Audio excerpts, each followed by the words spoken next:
Mason Grady hadn't spoken to another living soul in 11 days when he heard the sound. Not a cry, not a scream, but something worse. Silence. The kind that comes after someone stops fighting.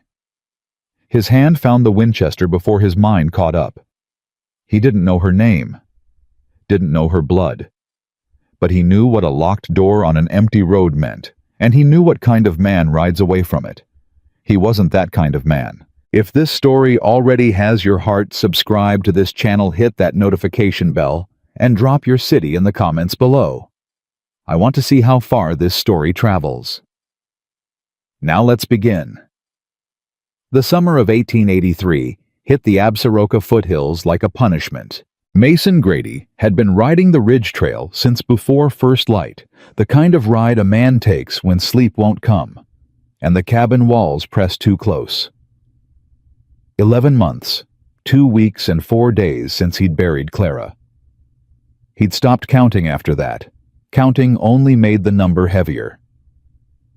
His horse, a dark roan named Copperhead, moved steady beneath him. No hurry, no destination. Mason rode the high country the way other men drank. Not to get somewhere, just to get through. He was coming down off the eastern switchback when he smelled it. Not smoke, not blood. Fear. There's a particular scent to it, something animal and sharp, that no amount of civilization scrubs out of a person. Mason had smelled it in the war. He'd smelled it the night Clara's fever broke wrong. His nostrils flared, and Copperhead's ears went flat without being told. Then he heard the men. "She's still breathing. Don't matter. Heat'll finish it. Another 2 hours, maybe 3. Boss said make it look like the coach tipped. Driver's already handled. Then we ride. We ride." 2 sets of hooves. Moving west. Moving fast. Moving like men with no conscience and a payday waiting. Mason didn't move. He sat on Copperhead at the top of the switchback and listened to the silence they left behind. Then he clicked his tongue, and the roan picked down the rocky trail toward the canyon floor. The coach was a Langford transit rig, expensive, iron-reinforced, the kind families with money used when they didn't trust the stage lines. It sat at an angle in the narrow cut of Dead River Canyon, one wheel dropped into a dry creek bed, the whole frame baking under a sun that had no mercy in it today. The driver's box was empty. No horses. They'd been cut loose or taken. The door on the near side bore a padlock, not the kind that comes standard on any coach Mason had ever seen. That lock had been added. Added from the outside. Mason stepped down from Copperhead and tied the reins loose to a scrub oak. He pulled the Winchester from the saddle scabbard, not because he expected a fight, but because he hadn't survived this long by assuming. He moved to the coach door and put his ear against the wood. Breathing. Shallow. Labored. Someone alive. Barely. He stepped back and put the stock of the rifle against the padlock hasp. 1 strike. 2. The third one took it. He pulled the door open. The heat that rolled out was like opening an oven. It hit him in the face, dense and stale and wrong, the air of a sealed space that had been baking for hours. He got his first look at her in that wave of heat. A young woman collapsed against the far seat. Her dress soaked through with perspiration. Her face flushed an alarming shade of red. Her lips were cracked.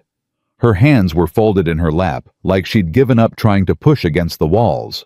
Her eyes opened when the light hit her. They were brown, clear even through the haze of heat exhaustion. Focused on him with an expression that was equal parts relief and terror. "Don't!" Her voice came out as a scrape of sound. "Don't close it." "I ain't closing it," Mason said. "Can you move your legs?" She tried. He could see the effort in her jaw, the way she set her teeth against the weakness. Her right leg shifted. Her left followed slow. "I can move them." "Good. I need you to come toward me. Slow." "Who are you?" "Nobody that locked you in there. Come on." She moved. It was painful to watch, not because she was weak, but because he could see she was fighting every inch of it. Fighting the dizziness that kept threatening to pull her sideways. Fighting the shaking in her arms when she tried to push herself upright. She made it to the door on her own, and then her legs simply quit, and Mason caught her before she hit the ground. She weighed less than she should have. That registered somewhere in the back of his mind as a bad sign. He carried her out of the shadow of the coach and set her down in the thin strip of shade cast by the canyon wall. He uncapped his canteen, the large one, the one he kept full on hot rides, and put it to her lips. "Slow," he said. "You drink that fast, it'll come back up and you'll be worse off." She drank slow. She had discipline, this woman. That told him something. After a long moment, she pulled the canteen back herself and wiped her mouth with the back of her hand. Then she looked at him. Really looked the way a person does when they're taking inventory of a situation. "They took the horses," she said. "I noticed. They were going to let me die in there." "I know. You heard them." "I heard enough." She was quiet for a moment. The canyon was quiet too, just the dry click of heat and the occasional shift of Copperhead's weight somewhere above them. "My name is Emily Carter," she said. "My father was William Carter. He owned Carter Transport out of Cheyenne. He died 6 weeks ago." Mason looked at her. "The Langford rig up there has got a Langford transit plate." Something moved behind her eyes. "Victor Langford is my half-brother. He filed papers declaring my father's company insolvent and himself as sole heir 2 days after the funeral. He also filed papers declaring me—" She stopped, pressed her cracked lips together. "He had a judge declare me mentally unfit to contest the estate." Mason was quiet. "I was on my way to Riverton," she continued. "There's a federal land office there. I had documents, original deed transfer papers my father had drawn up before he got sick. Victor doesn't know I have them." Her hand went to her side, instinctive, then dropped when she remembered. "Had them. They searched me before they put me in the coach." "Where are the papers now?" "I don't know. If they took them, it's over." She said it flat, like a woman who'd already done her grieving about it and come out the other side into something harder. "If they destroyed them, there's no proof. Victor wins. I have nothing." Mason looked back at the coach. Then he looked at the canyon walls, the way they narrowed to the west, the way the sun was moving. It was pushing toward 2 in the afternoon. Those men had a 2-hour head start going west. That meant Riverton. That meant they were already ahead of her. He stood up. "I'm going to check the coach," he said. "I told you they searched—" "They searched you," Mason said. "They didn't build that coach." He went back to the Langford rig and started at the driver's box, working methodical and slow, the way his father had taught him to work. No rushing, no assuming, check every surface twice. The box had nothing. The undercarriage storage was empty. He moved inside and ran his hands along the seat frames, the door panels, the floorboards. The left rear floorboard had a give to it that the others didn't. He pulled his knife and worked the edge into the seam. The board came up. Beneath it, wrapped in oilcloth and tied with a cord, was a leather document case. She'd hidden it herself, before they loaded her. Hidden it, and then climbed in that coach, knowing what was coming, and she hadn't said a word about it. When she thought it might already be gone, just said it's over and kept her spine straight and her voice level. Mason took the case and walked back to where she sat. He held it out without speaking. Emily Carter stared at it. Then she looked up at him, and for just a moment, one moment only, something cracked open in her expression. Not tears. Something behind tears. The thing a person holds on to when tears would mean letting go. "How?" she said. "Loose floorboard. Left rear." She took the case, held it against her chest with both arms, breathed. "They'll be in Riverton by nightfall," she said. "I know. Victor will file the papers before I can contest them. The federal office closes at 5. She looked up at the canyon walls, at the sun. "I can't walk out of here in time. Even if I could walk, which I'm not certain I can." "You're not walking," Mason said. He went to Copperhead and began checking the saddle rigging. "Copperhead can carry double to the ridge. I've got a place up there, cabin water, another horse. You rest an hour, drink till you're right, and then we ride for Riverton." "That's—" She calculated something behind her eyes. That could work. If the other horse is sound. She's sound. Emily tried to stand, made it halfway and had to catch herself against the canyon wall. She didn't ask for help. She waited a beat, steadied herself and tried again. Made it that time. Mr. She looked at him. Grady. Mason Grady. Mr. Grady, why are you doing this? He took Copperhead's reins and started toward her. Because leaving you there would have made me no better than them. That's not an answer. It's the only one I've got, ma'am. She studied him for another moment. Then she gave a small nod, not gratitude exactly, but acknowledgement. The nod of a woman recalibrating, filing new information away. All right, she said, let's go. Getting her up onto Copperhead was a production. Emily was not a small woman, medium height, built solid under that ruined dress, and the heat had taken more from her than she was admitting. But she didn't complain, and she didn't make it harder than it had to be. She put her foot in the stirrup he offered, and she pulled, and he steadied her from below, and she made it into the saddle without theatrics. He swung up behind her. She sat very straight and very still, the document case tucked inside her arm, and said nothing. Mason clicked Copperhead forward, and they started up the switchback trail. You said your father died 6 weeks ago, he said after a while, not prying, just filling the silence with something useful. May 14th. Fast or fever? He'd been sick since winter. We thought he was getting better in April. A pause. He wasn't. Mason said nothing to that. He knew what that particular sentence cost to say. Victor showed up at the funeral. Emily continued, and her voice changed. Went flatter, harder, the way a voice does when it's describing something it's still not entirely able to believe. He was at the funeral before my father was in the ground, and he had papers, already drawn up, already signed by a judge in Laramie County. I didn't even know Victor had a lawyer. She shook her head. I didn't even know my father had a half-son. He never spoke of him. Not once in 26 years.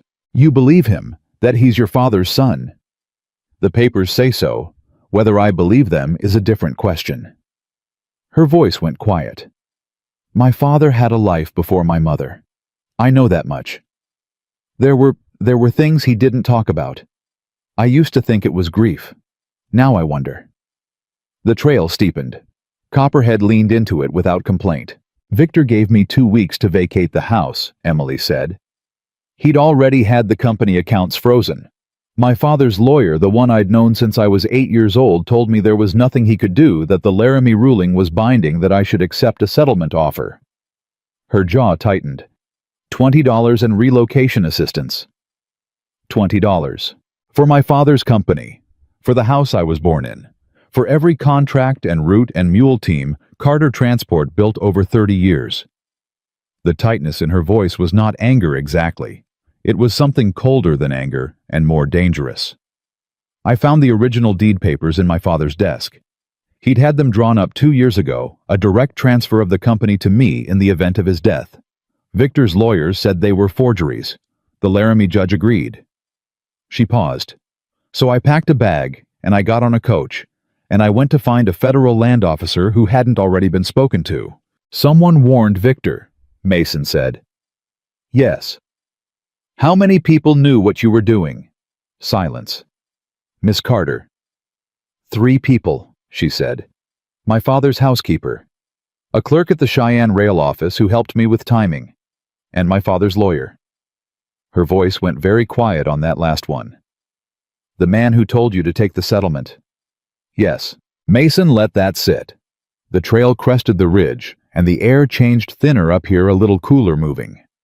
Copperhead's breathing steadied. I trusted him, Emily said.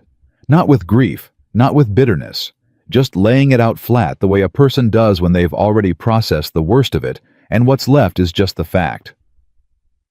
He's known me since I was a child. He bounced me on his knee. He was at my mother's funeral. She exhaled. He sold me out for whatever Victor offered him, and I put myself in a coach heading for Riverton, and I didn't think to tell anyone else where I was going. You're still alive, Mason said. Barely. Barely still counts.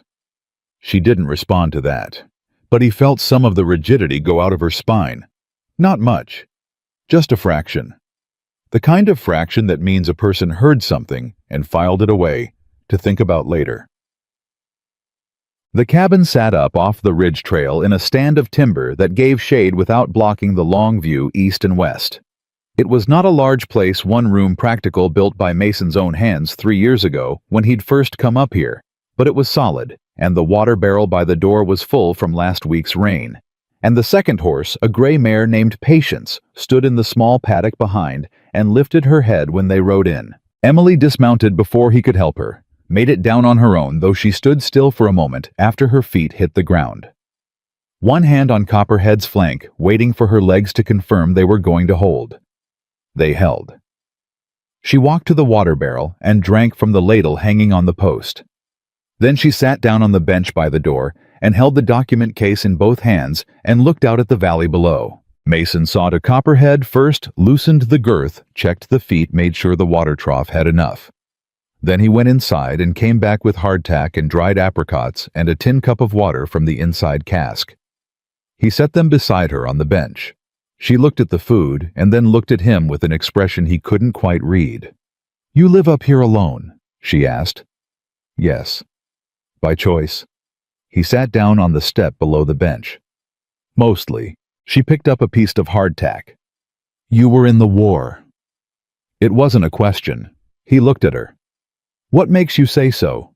"The way you move. The way you check the coach, systematic low, always watching the high ground." She bit into the hardtack. "My father had that same way about him. He was at Gettysburg." "Chickamauga," Mason said, "and a few places before that." She nodded and didn't ask anything else about it, which he appreciated. They sat quiet for a while. Below the ridge, the valley spread out in the summer haze, golden and still and beautiful in the way that land is beautiful when you've stopped trying to own it. "Victor will file for injunction the moment he reaches Riverton," Emily said. "If he files before I can present the deed papers, the federal officer has to honor the existing Laramie ruling. The injunction would freeze everything again, and this time," she stopped. "This time, he'd make sure I don't get a second chance to contest." "Then we ride before sundown," Mason said. "He'll have men watching the road into Riverton. He knows I survived, or he will soon when his hired men report." She looked at him. "He'll be expecting me to come from the canyon direction." "Canyon Trail is the main road," Mason said. "There's another way in. Longer. Comes in from the north side through the Broken Bow Cut. Takes about 40 minutes more, but it doesn't pass through the checkpoint at Miller's Creek." She looked at him steadily.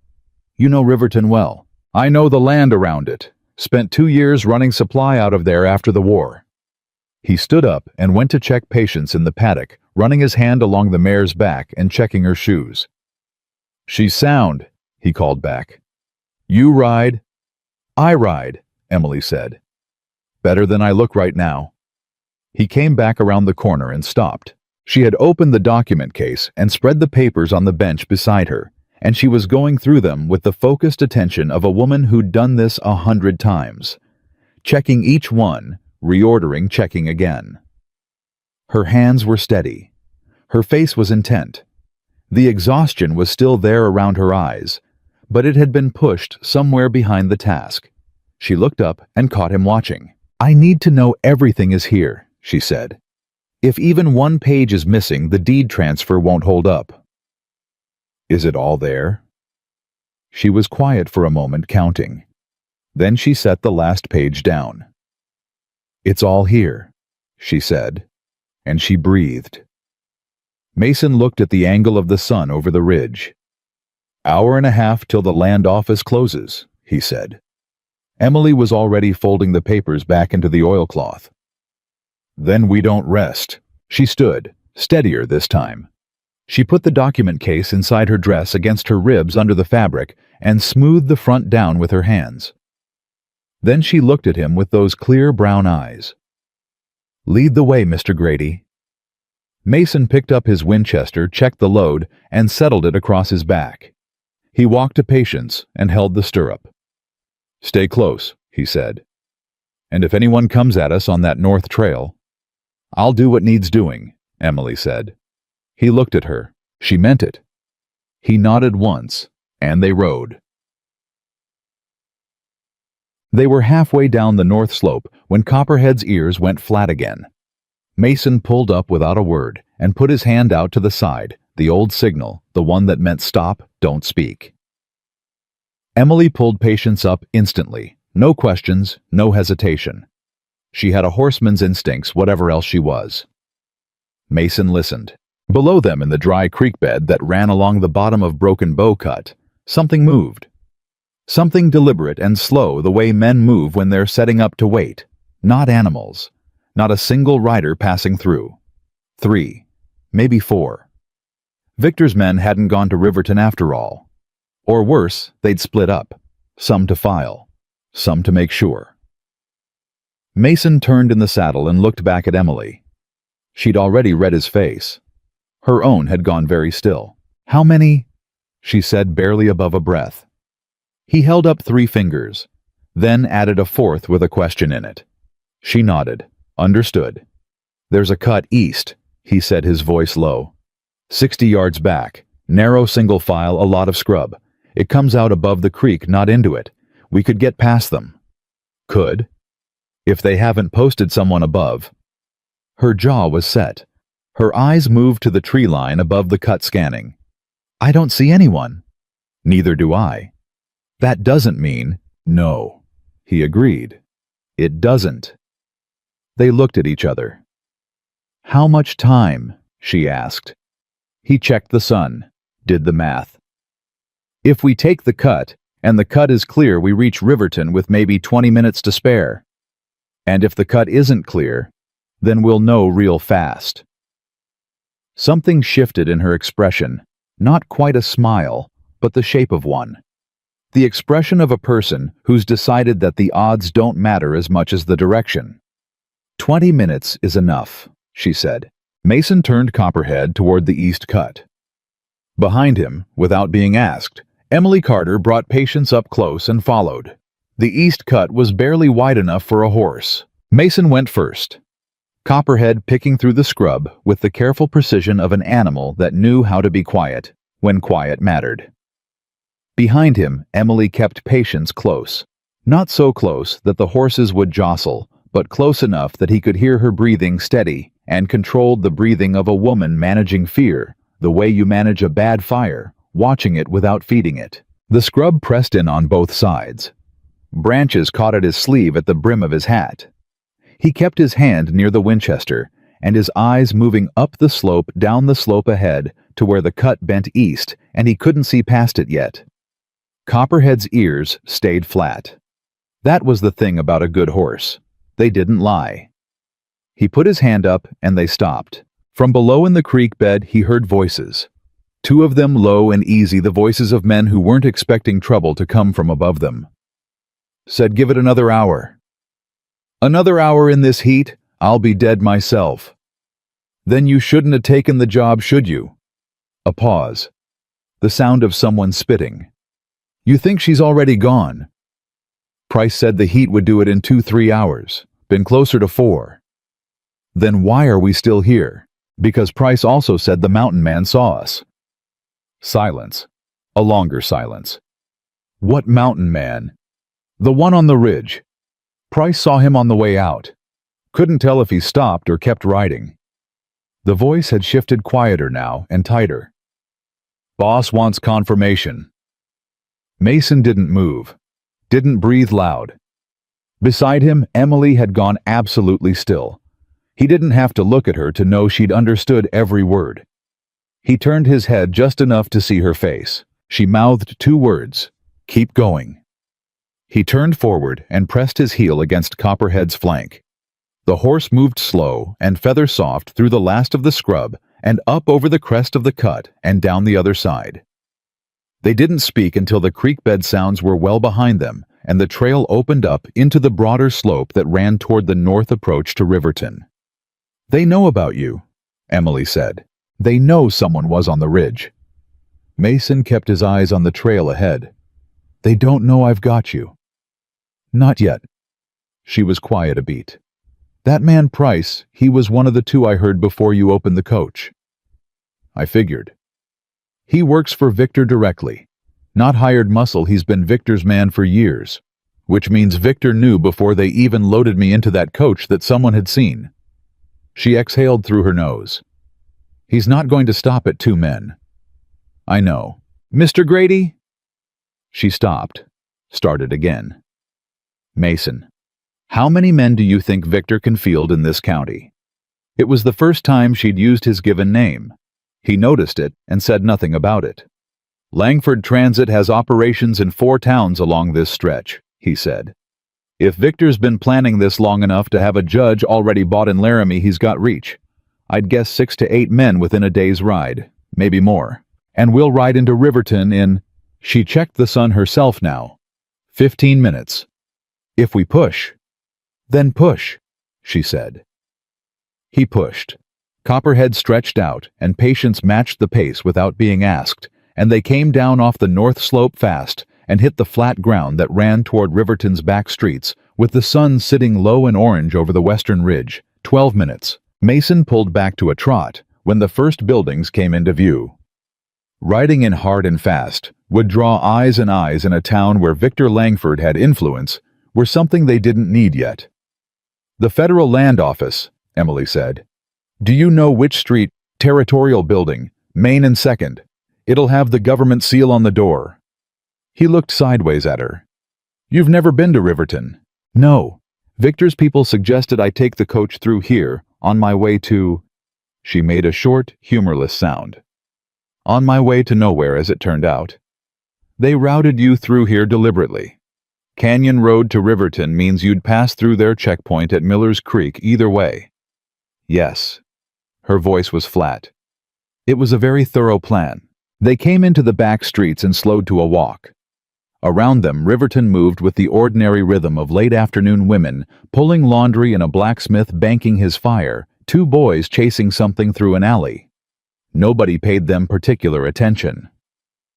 A man and a woman on horseback was not a remarkable sight. Mason watched every face anyway. "The man behind the desk in that land office," Emily said quietly. "I don't know his name. I don't know if he's already been spoken to." "Then we find out fast." "And if he has been—" "One problem at a time, ma'am." She gave him a look that suggested she was used to people who dealt with all their problems at once and had opinions about men who didn't. But she didn't argue. They tied the horses on 2nd Street a half-block from the Territorial Building out of direct sightline of the main entrance. Mason checked the Winchester not conspicuously, not in the street, just the habit of a man who'd learned the hard way that the moments you didn't check were the ones that bit you. "I go in with you," he said. "Yes." No hesitation. Whatever reservations she might have built up about him in that first hour the East Cut and the voices in the creek bed had settled something between them. "Stay close. Let me speak first.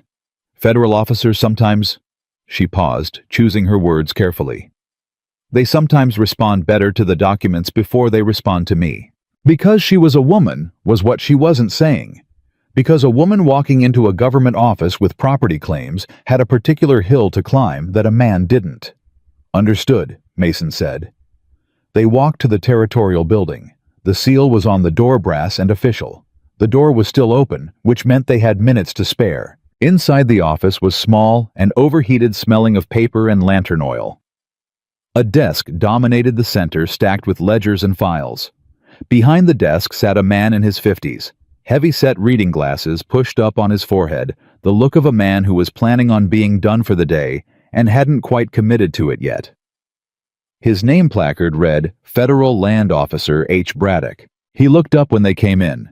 His eyes moved to Emily first, then to Mason, then to the Winchester on Mason's back, and then back to Emily. "Office closes in 8 minutes, he said. "I'm aware," Emily said. She walked straight to the desk and set the document case on it. "My name is Emily Carter. My father was William Carter, owner of Carter Transport Cheyenne. He died May 14th. I'm here to file an original deed transfer, signed by my father transferring Carter Transport to me as sole heir and successor. There is currently a fraudulent probate ruling out of Laramie County that I am formally contesting, and I need this deed transfer on federal record before. Tuma. Miss Carter. Braddock held up one hand. His expression had shifted a kind of careful blankness that Mason didn't like. I received a communication this afternoon regarding a Miss Emily Carter. The room went very still. Emily's hands were flat on the desk. Her voice stayed even. What kind of communication? Braddock opened his desk drawer and produced a folded document. Filed at 2:45 this afternoon. On behalf of a Mr. Victor Langford contesting any property claims by a Miss Emily Carter as fraudulent, citing the Laramie County ruling of mental incompetence, and requesting that this office refuse to process any filings in her name without prior authorization from the Laramie court. Emily didn't move. Mason watched her. Watched the way she held herself absolutely still for exactly 3 seconds. The kind of stillness that isn't shock, but calculation. Then she opened the document case and pulled out the deed papers and laid them flat on the desk in front of Braddock. "Mr. Braddock," she said, "look at the date on that deed transfer." Braddock looked. June 1881. 2 years before my father died. Before any question of mental incompetence, before Victor Langford filed a single paper in Laramie County, before any of this began. She tapped the deed with one finger. This is the original, not a copy. You can see my father's signature, his attorney's witness signature, and the Cheyenne notary stamp on the bottom margin. This predates everything Victor Langford has filed by 2 years. Braddock picked up the deed and held it closer to the lamp on his desk. He was quiet for a long moment. "The Laramie ruling," he began. "The Laramie ruling was based on fraudulent testimony and a bought judge," Emily said. "I understand that is a strong claim, and I am not asking you to adjudicate it. I am asking you to record a legally notarized original document that predates the contested ruling. That is within your authority as a federal officer. Victor Langford's communication is not." Braddock set the deed down, looked at it, looked at Emily, looked at Mason, who hadn't moved or spoken or done anything at all except stand near the door with the Winchester across his back, and a look on his face that wasn't a threat, but wasn't nothing either. "Where is your attorney?" Braddock asked. "My attorney sold me to Victor Langford," Emily said. "I don't have one." Braddock was quiet. "Mr. Braddock." Emily's voice had shifted not softer, but closer to something, more direct, less formal. "I rode a dead horse trail today. I was locked in a coach in Dead River Canyon in 100-degree heat and left to die so that my brother could steal everything my father built. I have the original documents. I have the legal right to file them. And I am asking you to do your job." Something moved in Braddock's face. He pulled a ledger from the stack. "I'll need to make a certified copy before I can officially record the filing," he said. He was already reaching for his pen. "That takes approximately 10 minutes. Emily exhaled. One breath, controlled. "Take whatever time you need," she said. Mason stood by the window while Braddock worked. He was watching the street. Not the whole street, just the section he could see between the edge of the window frame and the front of a dry goods store across the way. 2 horses tied out front of the saloon down the block that hadn't been there when they rode in. A man standing near the mouth of an alley who was doing the specific kind of nothing that a man does when he's being paid to do nothing in a particular spot. Victor had men in town. That wasn't a surprise. What was a surprise was the third man, the one who'd just walked past the territorial building's window, moving west slow and deliberate, and then stopped just outside Mason's field of vision. He turned from the window. Emily was watching Braddock work. Her hands were loose at her sides. The tension of the last hour metabolized into something quieter and harder. The look of a woman who'd won one round and was already counting to the next. "We've got company," Mason said low. She didn't startle, just looked at him. "How many fee?" "3 I can see." "Victor." "Or his people. Hard to say if he's here himself." She turned slightly, not toward the window. She was smart enough not to look directly. "Braddock," she said. "How much longer?" "5 minutes." Mason looked at the back of the office. There was a door behind Braddock's desk, supply room probably, or a connecting passage to the building behind. Old territorial buildings were often built in connected blocks. "Mr. Braddock," he said, "does that door back there go through to the assessor's office?" Braddock looked up, looked at the door. Something changed in his expression, a new awareness of the situation that he'd been successfully ignoring until this moment. "It does. Why?" "Because in about 3 minutes some men are going to come through that front door and try to stop this filing." Braddock stared at him. "They're not going to succeed," Mason added very calmly. "But it would help if you'd already finished." Braddock looked at Emily. Emily looked at Braddock. "I'd write faster," she said. Braddock wrote faster. Mason went back to the window. The man outside the alley had moved. Closer. He turned and put his back to the wall beside the window, out of the sightline from the street, and he wrapped his right hand around the stock of the Winchester. Emily was watching him now instead of Braddock. Her face was calm. Not the calm of someone who wasn't afraid Mason was past the point of mistaking her for that. It was the calm of someone who'd made a decision about what afraid was allowed to cost them.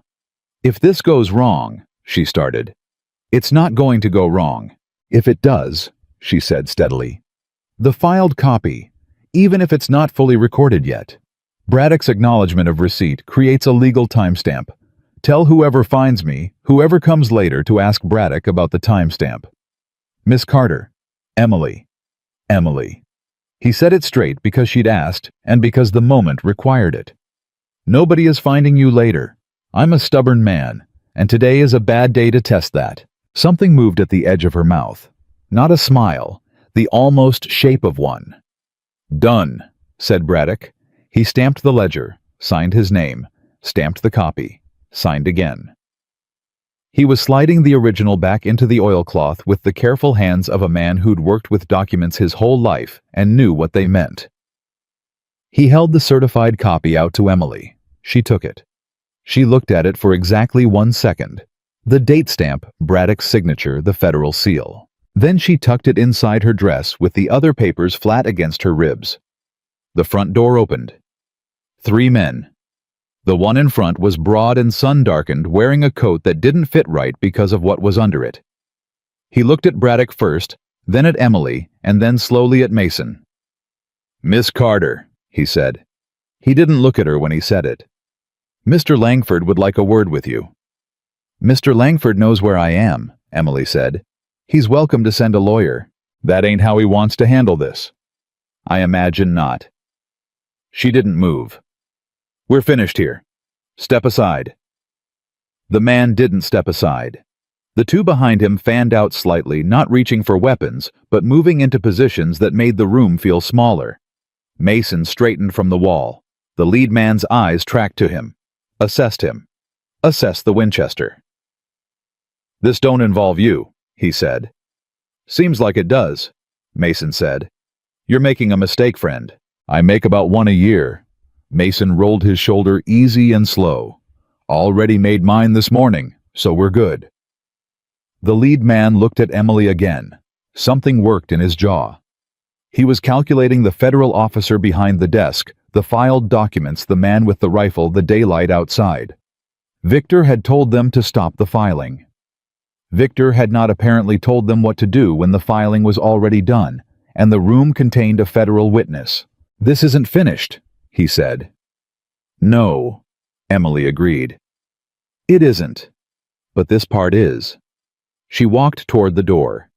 Mason let her pass him, and then fell into step beside her, half a step back and to her left, and they walked out of the federal land office and into the late afternoon heat of Riverton's main street together. The 3 men didn't follow, not immediately. They rounded the corner onto 2nd Street before Mason said anything. "Braddock will send a telegraph tonight," he said.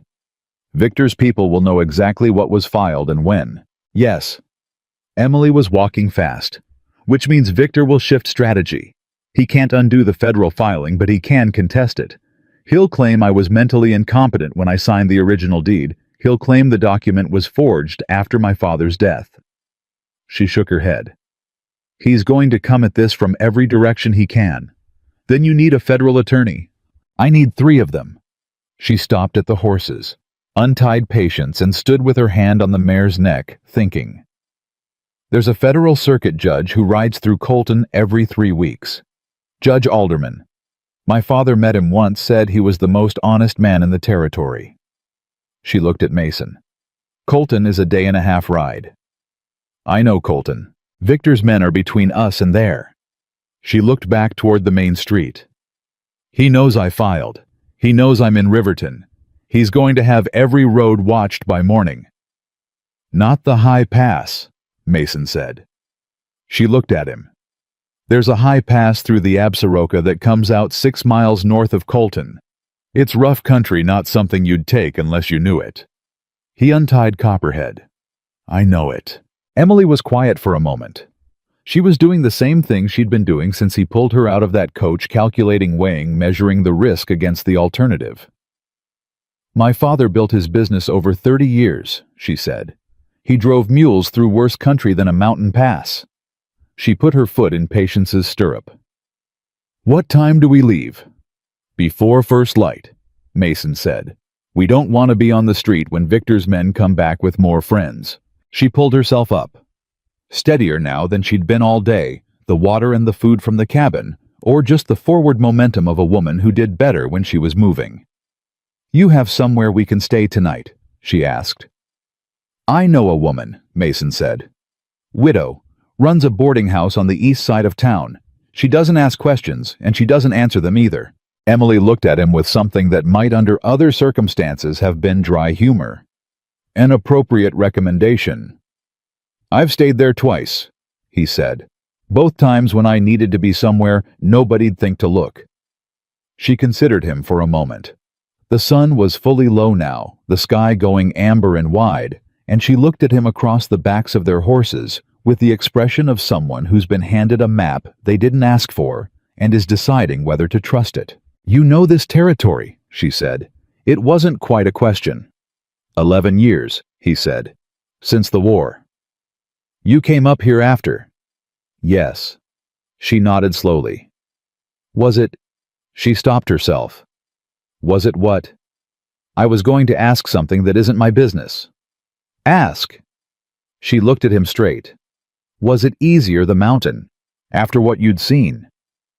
Mason thought about that the way he thought about things that deserved an actual answer, not a quick one, not a polite one. First year wasn't easier, he said. Just quieter. Quiet enough that I could hear myself think again, without it all running together.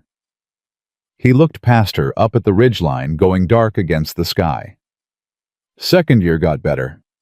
Third year I met Clara. That... He stopped. Emily waited. That was something else, he said. That was different. She didn't push.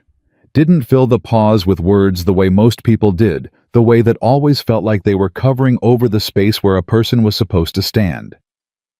I'm sorry, she said. Just that. Simple and direct the way she did everything. Thank you, he said. The same way. They rode to the widow's boarding house through the last of the evening light, and for a while neither of them spoke, and that was all right too. The silence between them had changed somewhere in the hours since Dead River Canyon lost the careful quality it had at the start when 2 strangers had been working out whether the other one was trustworthy. It wasn't comfortable exactly. Not yet, but it was honest. And in Mason Grady's experience, honest was a better place to start than comfortable had ever been. The boarding house was everything Mason had said. Quiet, unassuming, run by a woman named Mrs. Aldous, who looked at Emily's wrecked dress and sunburned face and said absolutely nothing, except to ask if she took her tea with milk or without. Emily said without. Mrs. Aldous brought tea and a clean dress that had belonged to her daughter and pointed Emily toward the back room. Mason got the front room, which suited him. Better angle on the street. Better angle on who might come looking at what hour. He sat by the window with the Winchester across his knees and the night coming down over Riverton and thought about the day. The East Cut. Braddock's office. The man in the too-tight coat. Victor Langford was not going to stop at this. Mason had known that before Emily said it. The kind of man who arranged to have his sister locked in a coach and left to die in canyon heat did not pack up his legal team and go home because a federal officer got to his pen first. He'd come back at this from another angle, and the next angle would be worse, because now he knew Emily was alive, and she had the documents, and she had, for reasons Victor probably found deeply inconvenient, somebody helping her. Mason hadn't planned on being that somebody. He'd been riding the ridge that morning because he couldn't sleep, and the cabin walls had been pressing too close, and now he was sitting in a widow's boarding house in Riverton with a rifle on his knees and a woman in the back room who was likely the most self-possessed person he'd met since Clara. He thought about that. He didn't usually think about things like that, didn't usually have occasion to. Down the hall, he heard the sound of Emily moving around quiet. Efficient sounds, nothing dramatic about them. Then the distinct sound of the door bolt sliding home. Smart woman. He turned back to the window and watched the street. Around midnight, 2 riders came slow down the main street, moving like men doing patrol rather than going somewhere. They looked at the boarding house without stopping. Mason didn't move. After a moment, they rode on. He was still at the window 2 hours later when the sound came from down the hall. Not the bolt, not movement, but something quieter. The specific quality of silence that happens when a person is awake in the dark and trying not to sound like it. He didn't knock. He sat still and waited. After a few minutes, there was a soft knock on his door instead. "Come in," he said. Emily opened the door. She was wearing the borrowed dress, simpler than her own, better for riding. Her hair was down. She'd slept some, he could tell, or tried to, and something in the trying had brought her up against something that sleep wouldn't fix. She stood in the doorway. "There were 2 men on the street," she said. "I saw them from the window. I saw them. They'll have the roads covered by morning. High Pass doesn't touch a road." She nodded. Didn't leave. Mason looked at her. "What is it?" She was quiet for a moment. Then she said, "The documents are filed. If Victor's men take me tomorrow, if something happens on that pass, Braddock has a record.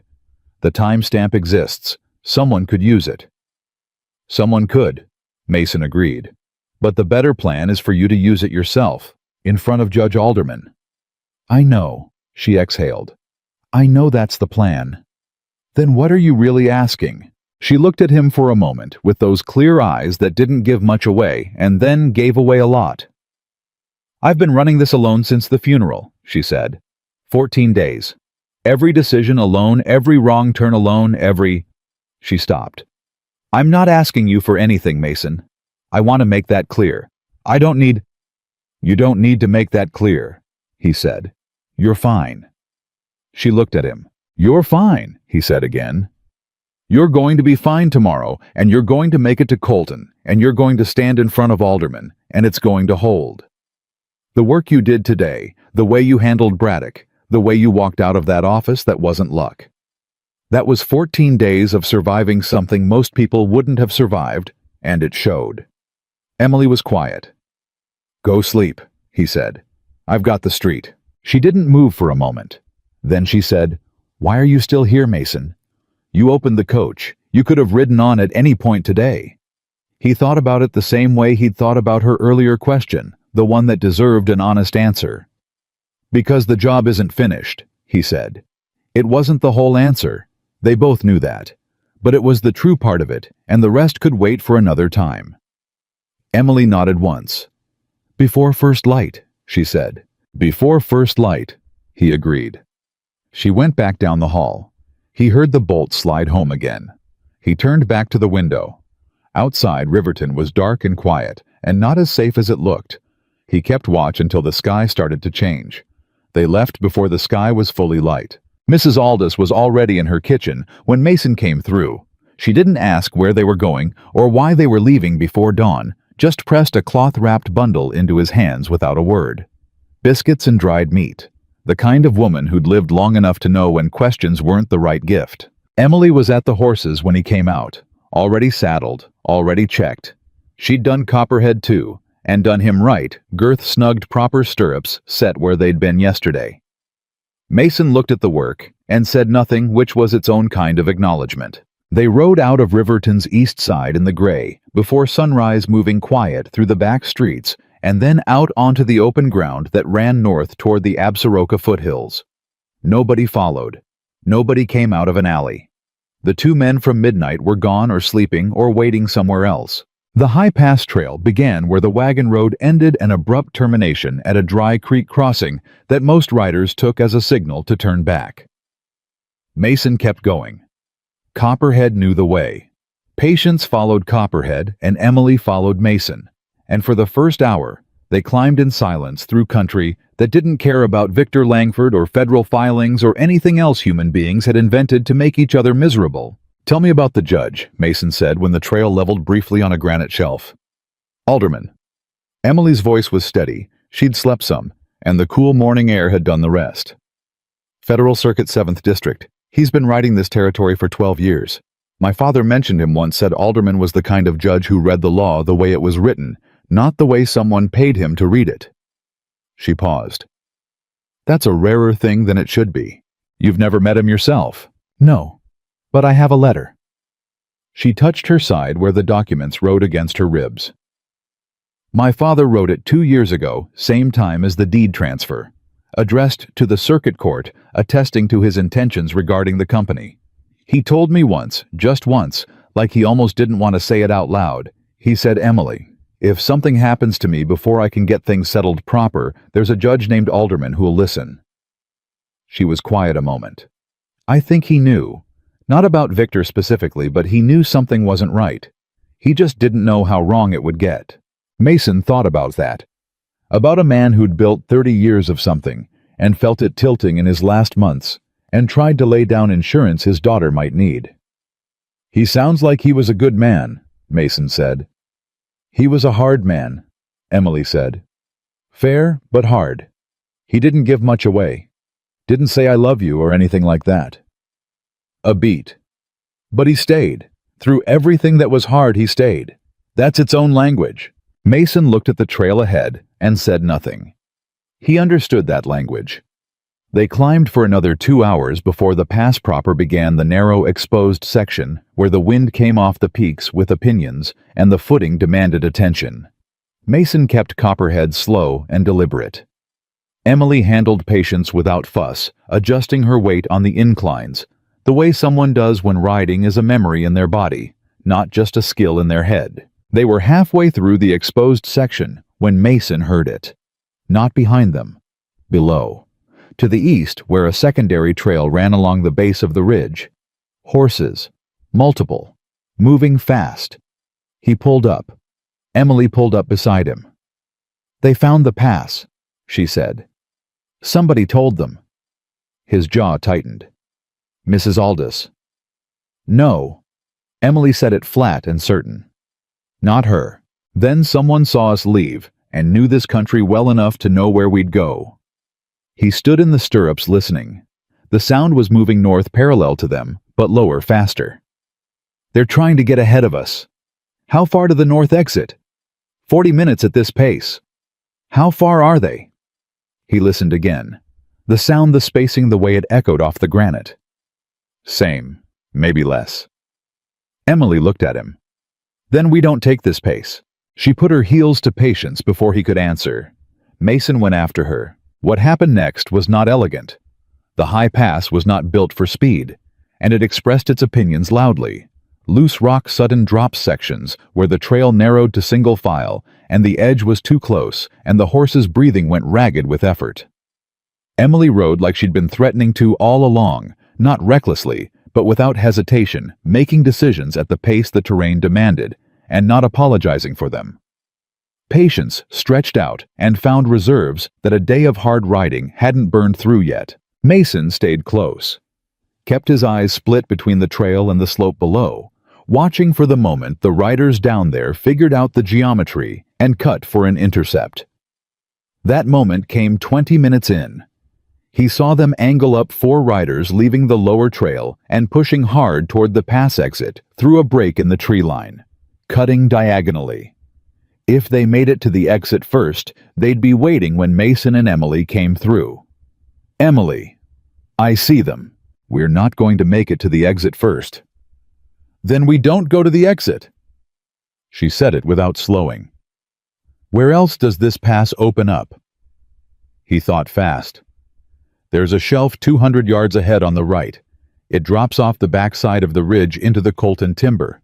Steep. Very steep. Horses don't like it." "How steep?" Clara's horse refused it twice. He said it before he'd thought about saying it. Emily didn't pause. "Patience won't refuse if I ask her right. Lead the way." He pushed Copperhead past her and found the shelf a break in the ridgeline marked by a lightning-split pine that he'd used as a landmark for 8 years. He turned off the pass trail and onto the shelf, and it dropped immediately and sharply, and Copperhead balked for one step before Mason's hands convinced him forward, and then they were going down hard and fast, the kind of descent that required everything from the horse and everything from the rider, and left nothing left over for thinking about what would happen if either one made a mistake. Behind him, he heard Patience hit the shelf. Heard her hesitate. Heard Emily's voice, low, calm, steady, speaking directly into the horse's ear. I know. Come on now, come on."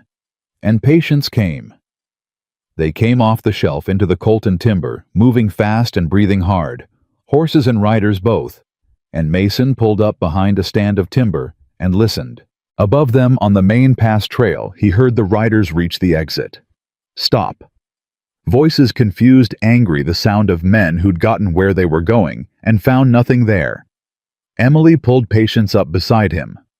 The mare was lathered but sound, and Emily was breathing hard, and there was a cut on the back of her left hand from a branch she'd caught on the descent.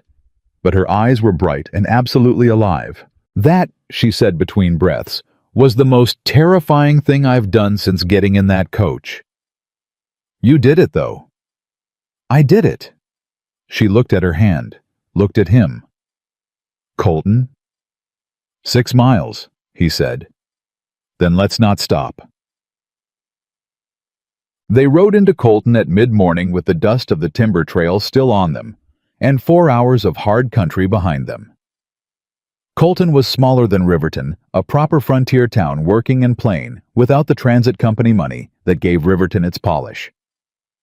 The Federal Circuit office was a single room, attached to the back of the county courthouse, and the schedule board outside confirmed what Mason had hoped Judge Alderman was in residence through Thursday. Today was Wednesday. Emily looked at the schedule board for a long moment. Something worked in her expression, relief maybe, or the specific exhaustion that comes when you've been running toward something and you finally stop and find it's actually there. "All right," she said quietly, to herself more than to him. "All right," he agreed. The circuit clerk was a young man named Pell, who looked at Emily's the borrowed dress, the trail dust, the cut on her hand, with poorly concealed alarm. Mason watched Emily register his expression and make a decision about it. "I need to see Judge Alderman," she said. "Today. My name is Emily Carter. I'm contesting a fraudulent probate ruling out of Laramie County, and I have federal documentation supporting the contest. The judge will want to hear this today because the opposing party has men actively obstructing justice in 2 counties as of last night." Pell blinked. "I understand that's a great deal to absorb," Emily said. "Please tell the judge anyway." Pell disappeared through a door. Mason leaned against the wall. Emily stood in the center of the waiting area and didn't sit, because sitting would mean acknowledging how tired she was, and she wasn't done yet. 3 minutes passed, then 5. Then the door opened, and Pell came back out with a different expression, still alarmed, but now additionally purposeful. "Judge Alderman will see you," he said. "Both of you." Judge Alderman was not what Mason had expected, which meant he was probably exactly what he was supposed to be. 60 may be old or lean in the way men get when they've been moving constantly for decades, and the country has worn everything unnecessary off them. He was behind a desk stacked with case files, and he looked up when they came in without any theater about it, just looked assessed and said, "Sit down." They sat. Emily put the documents on the desk. She talked for 11 minutes. Mason counted because he had the habit of counting things that mattered. She laid out every fact in order: her father's death, the Laramie ruling, Victor's legal filings, the coach, the canyon, the federal filing in Riverton. She put the original deed in front of Alderman, and the letter her father had written, and the certified copy from Braddock's office. She was precise, she was concise, and she did not editorialize except in one place, when she described waking up in the locked coach. She said, "I want to be clear that this was not a misunderstanding or a dispute between family members. My brother arranged for me to die in that canyon. The only reason I'm sitting in front of you is because a man happened to be riding that ridge." She didn't look at Mason when she said it. She kept her eyes on Alderman. Alderman looked at the documents for a long time. Then he looked up at Mason. "You pulled her out of the coach," he said. "Yes, sir." "You've been with her since?" "Yes, sir." "You have a stake in this matter." Mason thought about that. "I have a stake in how it turns out," he said. "I don't have a financial one." Alderman looked at him for another moment. Then he looked back at Emily. "The Laramie ruling," he said, "was signed by Judge Clement Harrow." "Yes," Emily said. "Harrow has been under federal review for 8 months, Alderman said. Bribery complaints from 3 separate parties. It hasn't been made public, but the investigation is active." He set the deed down. A ruling from Harrow on a property matter of this size, filed 2 days after a man's death with a pre-drawn incompetence declaration, that's not a coincidence. That's a pattern. Emily was very still. "I'm going to issue a temporary injunction against any further action on Victor Langford's property filings," Alderman said. "That freezes everything he's attempted to do since your father's death. It also triggers an automatic review by the Federal Circuit Court, which means this leaves my hands and goes to a 3-judge panel." He looked at Emily directly. "That panel will not be sympathetic to a fraudulent probate filing tied to an investigation already in progress." "How long does that take?" Emily asked. 6 to 8 weeks for the panel to convene. In the meantime, the injunction prevents Victor from liquidating, transferring, or encumbering any Carter transport assets." Alderman picked up his pen. "You'll need representation. A federal attorney, not a local one. I can recommend 2 in Denver who won't be reachable by Langford money." Emily nodded. Her hands were flat on her knees, very still, and Mason could see what it was costing her to hold this steady. The thing she'd been running toward for 2 weeks, sitting right in front of her, real and procedurally achievable, and all she had to do was not fall apart for another 10 minutes. "There's one more thing," she said. Alderman waited. "Victor has men in Riverton. He had men on the high pass this morning. They tried to cut us off before we could get here." She met Alderman's eyes. "He's going to know by tonight that this injunction was filed. When he does, he's going to—" "Miss Carter." Alderman's voice was dry and certain and not unkind. "Victor Langford obstructing a federal circuit injunction is no longer a property matter. It becomes federal interference, attempting to harm you at this point." He let that sit for a moment. "Would be a considerably larger mistake than the ones he's already made." Silence in the small room. Emily exhaled, slowly, like a woman who'd been holding her breath for 14 days. Then something happened that Mason hadn't seen yet in all the hours of this day and the day before. Her composure didn't crack. Emily Carter did not crack. He was beginning to understand that about her, but it shifted, like a door that had been shut very tight opening just an inch. "Thank you," she said to Alderman, quiet and direct and real. "Thank your father," Alderman said. "He wrote a thorough letter." They were outside in the Colton street when it hit her. Not dramatically, not a collapse. She stopped walking and put one hand on the hitching post near the horses and stood there for a moment with her head down. Mason stopped. "Give me a minute," she said. He gave her a minute. She stood with her hand on the post and breathed, and he stood next to the horses and watched the street. Not to avoid looking at her, but because watching the street was what was useful right now, and she didn't need to be watched, she needed the minute. When she straightened, her eyes were dry. Whatever had moved through her had moved through and gone. "Denver," she said. I need to get to Denver, the attorney's alderman recommended. There's a stage out of Colton Thursday morning, Mason said. Direct to Denver. She looked at him. How do you know that? I've lived in this territory 11 years. I know the stage schedules. Something softened at the edges of her expression. Tomorrow morning, she said. One night here, then Denver? You'll be safe in Colton. Victor's people don't have reach here. This is Alderman's town. She nodded. Then she looked at him with the direct assessing quality she'd been directing at him since he opened the coach door, and this time what was behind it was different. When I get on that stage tomorrow, she said, you'll go back to your cabin.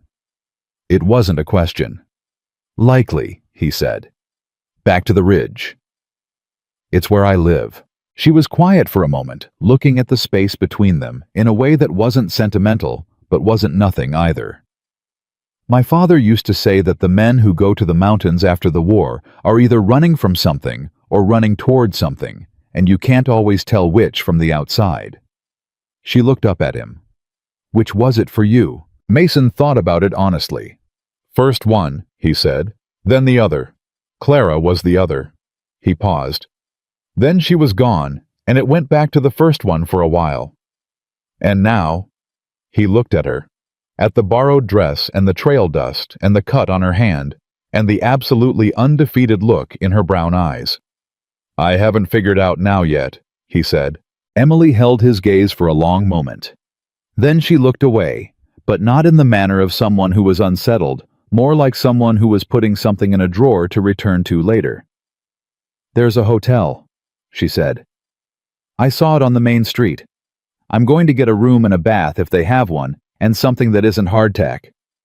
She looked at him sideways. Will you eat supper? I'll eat supper, he said. They ate in the hotel dining room, a plain meal well made, nothing remarkable, and talked about things that weren't life and death for the first time since they'd met. Emily told him about growing up in Cheyenne, about riding mule teams with her father on supply runs when she was 12, because he'd run out of drivers, and she'd simply climbed up beside him. Mason told her about the years after Chickamauga, the ones before he'd found the Absaroka, the years he'd spent drifting west by increments, until the country got big enough to contain what was in his head. Did it work? She asked. The country, yes. Eventually, he said. Took some time. She nodded like a woman who knew something about time and what it did and didn't fix. They'd been at the table for an hour when the hotel clerk came to the door of the dining room and stood there with the look of a man who had information he didn't entirely want to deliver. Miss Carter, he said. There's a telegram for you. Came in an hour ago. They just brought it over from the wire office. Emily looked at Mason for a half second. Then she stood and took the telegram from the clerk and read it at the table. The color left her face. Not the rapid draining of shock, slower than that, more deliberate, like water level dropping. She set the telegram on the table between them. Mason read it. It was from Colton's sheriff's office, forwarded from Riverton. 3 sentences. Short and official and devastating. Federal Officer H. Braddock found deceased this afternoon. Circumstances unclear. Riverton office records. Subject to review pending investigation. The room was very quiet. The filing, Emily said. Her voice was steady, but only just. If the office records are under review, if someone has access to those files before the circuit court gets involved. The copy, Mason said. You have the certified copy, which Braddock signed. She looked at him. A dead man's signature on a contested document. Victor's attorneys will argue it's unverifiable. They'll argue the stamp is fraudulent, that Braddock never filed it, that I forged his signature. She stopped. Without a live witness to the filing without Braddock, the copy's value drops significantly. There was a witness, Mason said. She stared at him. I was in that office, he said. I saw Braddock sign it and stamp it. I saw him record it in the ledger. I watched him hand it to you. Emily went very still. Your testimony is worth something in front of Alderman's panel, Mason said. I'm not an attorney and I'm not an officer, but I am a witness, a live one. If Victor had Braddock killed to eliminate the filing confirmation, he just made sure there's a witness who's motivated to stand up in federal court and say exactly what he saw. Emily stared at him for a long moment. Something moved in her expression, something complicated that wasn't quite relief and wasn't quite fear and was probably both at once. "They killed him," she said, quiet, like she was saying it to make it real. "They killed a federal officer." "Yes." "To get to me." "Yes." She looked down at the telegram, looked at it for a long time. When she looked up, whatever had softened during supper had gone back behind something harder, not cold, not brittle, but tempered. The look of a woman who has just been reminded that the other side is not playing a legal game anymore. "I need to see Alderman tonight," she said. "I know." "This changes the injunction. If they killed Braddock, it stops being civil and becomes criminal," Mason said, "which is actually better for you if we can prove it." "Can we prove it?" "Alderman has federal investigative authority. If Harrow is already under review and now a federal officer turns up dead in the middle of a contested Harrow filing..." He looked at her. "Victor just handed the federal government a reason to stop being interested in a property dispute and start being interested in him specifically," Emily breathed. "He panicked," she said. "He knew about the filing in Riverton. He knew the pass failed. He knew I'd made it to Colton, and he panicked." "Yes. He's been careful and methodical for 6 weeks, and in the last 24 hours, he's made 2 catastrophic mistakes." "Because you stopped running," Mason said. She looked at him. "You were supposed to die in that canyon," he said. "Everything after that has been improvisation on his part. Panicked men make panicked decisions." Emily was quiet for a long moment. Then she stood up, squared her shoulders in the way she did not performative, just a physical recalibration, the kind of thing a person does when they're reminding their body what the plan is. "Get your hat," she said. "We're going back to Alderman." Mason stood, put his hat on. They walked out of the hotel dining room and into the Colton night, moving fast side by side toward the courthouse, where a federal judge was about to find out that this case had just gotten considerably larger than a property dispute. Behind them, somewhere in the dark between Colton and Riverton, Victor Langford had made his worst mistake yet. He just didn't know it yet. But he was going to. Alderman was still at his desk when they came back through the courthouse door. He looked up at them at the telegram Emily put in front of him without preamble, and his face did something Mason hadn't seen it do during their first meeting. It went hard. Not surprised. Just hard, the way a man's face goes when something he suspected gets confirmed in the worst possible way. He read the telegram twice. Then he set it down. "Braddock had a wife," he said. 3 children. Nobody said anything to that. Alderman stood up. He went to the door that connected to the main courthouse and opened it and said something to someone Mason couldn't see. Then he came back and sat down again and looked at Emily with the direct, unsparing attention of a man recalibrating his understanding of a situation. "Tell me everything that happened in Braddock's office," he said. "Every detail. Who was present, what was said, the exact sequence of the filing." Emily told him. Mason added 3 details she'd missed: the position of the men outside the window, the exact wording the lead man had used when he came through the door, the fact that Braddock had made the certified copy before the men entered, not after. Alderman listened without interrupting. When they finished, he was quiet for a moment. "Mason Grady," he said. "Sir?" "You're willing to put that account in a sworn affidavit?" "Tonight, if you need it." Alderman looked at him steadily. "I need it tonight." He turned to Emily. "The temporary injunction I issued this afternoon becomes a criminal referral as of now. Braddock's death in direct connection to a federal filing he processed today is federal obstruction at minimum. Depending on what the Riverton investigation turns up, it's potentially conspiracy to commit murder of a federal officer." He paused. "That is not a charge Victor Langford's attorneys can buy their way out of in front of the circuit panel." Emily's voice was careful. "He'll run. If he knows you've escalated, he won't know until morning." Alderman had already pulled a fresh sheet of paper toward him. "I'm sending a federal marshal to Riverton tonight. By wire in the next 20 minutes. Victor Langford will be in custody before he knows this office is involved. Something moved through Emily's expression. Not triumph. Something more complicated than that, and more honest. The face of a person hearing that the machine of justice has finally belatedly started turning in the right direction. His men on the pass this morning, Mason said. 4 riders. They'll scatter when they hear. Let them scatter, Alderman said. Langford is the architecture. Without him, the rest of it falls. He was already writing.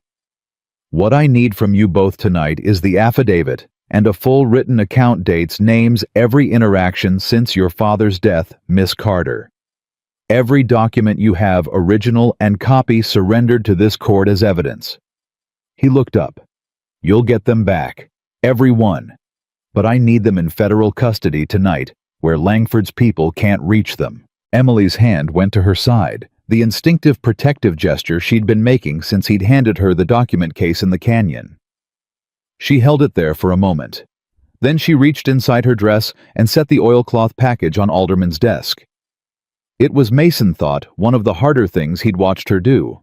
And he'd watched her do a number of hard things in the past 2 days. There's a letter in there, she said, from my father, addressed to the circuit court. Her voice was even. He wrote it when he was well, before any of this started. He just wanted there to be a record somewhere in case. She paused. Please make sure that letter is part of the file. It will be, Alderman said, and then more quietly, he raised you right, Miss Carter. Emily looked at the desk, nodded once, short and precise, and said nothing. They were in the courthouse for 2 more hours. Mason gave his affidavit to Alderman's clerk, a spare factual account, every detail in order signed and witnessed. Emily gave hers separately, longer, covering the 6 weeks from her father's death to this moment. Mason could hear her voice through the door as he waited in the hall, steady and unbroken all the way through, only the occasional pause where she was finding precise language for something that hadn't had language put to it yet. When she came out, she looked like a woman who'd just set down something very heavy. Not relieved exactly, just lighter by the weight of what she'd been carrying alone. The courthouse clock read 10:30 when they finally walked back out into the Colton night. They walked slow. No urgency now, or a different kind. The urgency of the last 2 days had been about staying ahead of something. This was the first time in 48 hours that nothing was actively chasing them. It felt strange.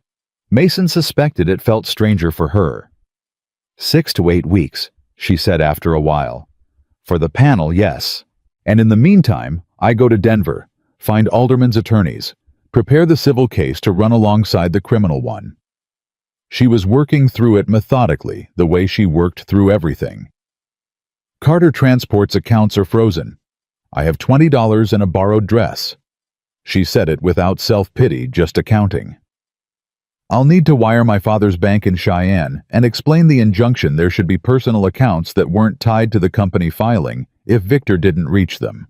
Wire the bank tonight, Mason said. Alderman's office can send it on the federal wire, harder to intercept. She stopped walking. You think of things, she said. I've spent 11 years in country where thinking ahead was the difference between making it home and not, he said. It becomes a habit. She looked at him with an expression he was starting to recognize, the one where she was filing something away. Go back to the hotel, she said. I'll wire the bank. You don't need to, Emily. She stopped. I'll go with you to wire the bank, he said. Simple. She looked at him for a moment. Then she said, all right. They wired the bank. The federal office operator, a young man who'd been roused from what was clearly his first hour of sleep and was professional enough not to show it, sent the message on the secure line and confirmed receipt within 20 minutes. Emily's father's personal accounts were intact. Victor hadn't reached them, or hadn't thought to, or had been planning to deal with them after the canyon. Another mistake. He was making them faster now. They walked back to the hotel at close to midnight. At the foot of the stairs, Emily stopped. Tomorrow, she said. Stage leaves at 7, Mason said. She nodded. She had her hand on the newel post and she was looking at the stairs. and then she was looking at him, and there was something in her expression that was neither the composed professional face she wore in Alderman's office, nor the calculating rider who'd taken the shelf descent without flinching. It was something quieter than both. "I don't know how to do this properly," she said. "Do what?" "Thank you." She looked at him straight. "I've been trying to find the right word since the canyon, and there aren't any that are big enough. You didn't have to stop. You didn't have to do any of this. You could have—" "I couldn't have," he said. "You could have. Emily." His voice was quiet. "I couldn't have ridden past that coach. That's not something I'm capable of. So there's nothing to thank me for, because I wasn't doing you a favor.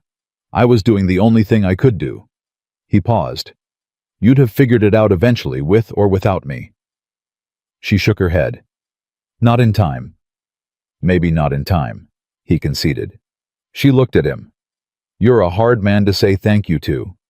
Clara used to say something similar." A small silence. She held his gaze. "She sounds like she was perceptive," Emily said. "She was the most perceptive person I ever met," he said. "Until recently." The words sat between them for a moment, clean and honest, and not reaching for anything more than what they were. Emily's expression shifted not away from him, but toward something she'd decided about this moment. "Good night, Mason," she said. "Good night." She went up the stairs.